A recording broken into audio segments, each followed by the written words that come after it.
Welcome back to Weekends with Alex Witt. Breaking news at the half hour with a done deal in Geneva. Secretary of State John Kerry and Russian Foreign Minister Sergei Lavrov announced just an hour ago that they have reached an agreement for the confiscation and destruction of Syria's chemical weapons. The United States and Russia are committed to the elimination of Syrian chemical weapons in the soonest and safest manner. We agreed that Syria must submit within a week, not in 30 days, but in 1 week, a comprehensive listing, and additional details will be addressed regarding that in the coming days. Joining me now is Democratic Congresswoman Colleen Hanabusa, member of the Armed Services Committee. And with a welcome to you, ma'am. You just heard the Secretary of State there announcing this agreement. What's your reaction to that? And do you trust Syria to comply? Good morning, Alex. You know, we just heard the announcement a little while ago. We read it, and I believe that Syria will comply simply because they've got their major ally as part of this deal. Okay, and you're talking there certainly about Russia. Beyond the chemical weapons, UN Secretary General Ban Ki-moon was quoted as saying that the Assad government is guilty of crimes against humanity. You have Human Rights Watch. There's a new report out from them which says the government soldiers executed 250 men, women, and children in this two-day spree, and that was back in May, not to mention the 100,000 or so who have died overall. So confiscating the chemical weapons, is that an adequate international response? Well, as you know, the issue before Congress was the chemical weapons, and the use of the limited directed force was about the chemical weapons. And I believe that the response that the United States is looking at is regarding the chemical weapons, and that's what the negotiations were about. I think the first thing we must address is the chemical weapons, which was the whole idea of the universal norm that had been violated by Syria.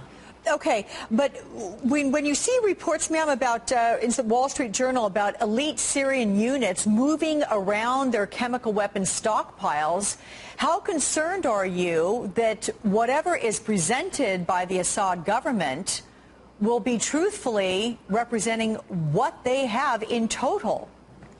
Well, I think that's the whole issue behind Secretary Kerry's meeting, as well as the foreign minister from Russia, and the agreement that was reached that in a week there would be some kind of inventory and agreement as to the size of the weapons, and that we also know that UN forces are supposed to be on the ground, or inspectors are supposed to be on the ground no later than November, and all of the weapons turned over and potentially destroyed by mid-2014. We can only assume that the intelligence that our secretary has is in line with what this agreement was struck.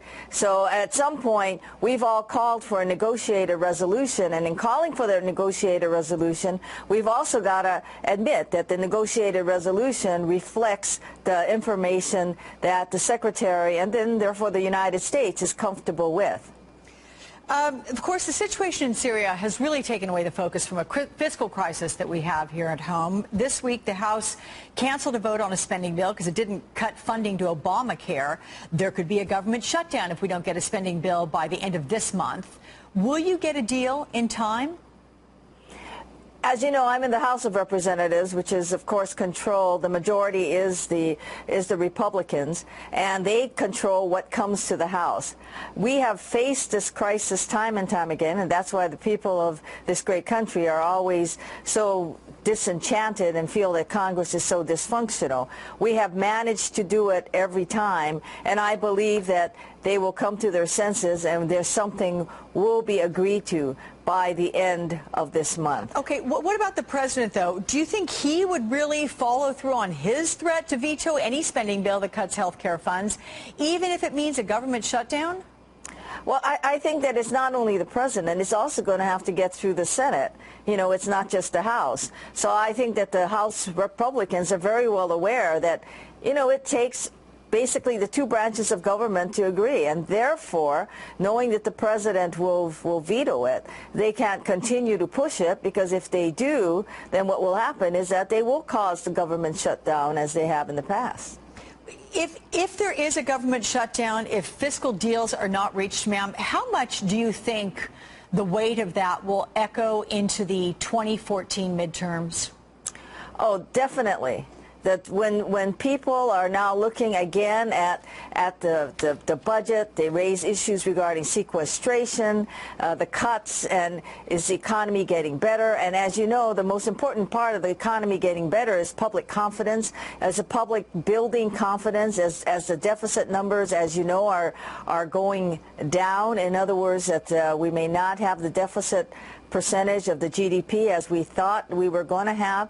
Yeah, the people are going to hold us accountable, and it will go into 2014. And if it becomes a situation where Obamacare has been found to be constitutional by the United States Supreme Court, people are going to start to ask, why are we still holding up this country and the budgets that are so necessary to run it over an issue that the Supreme Court has said, hey, it's constitutional?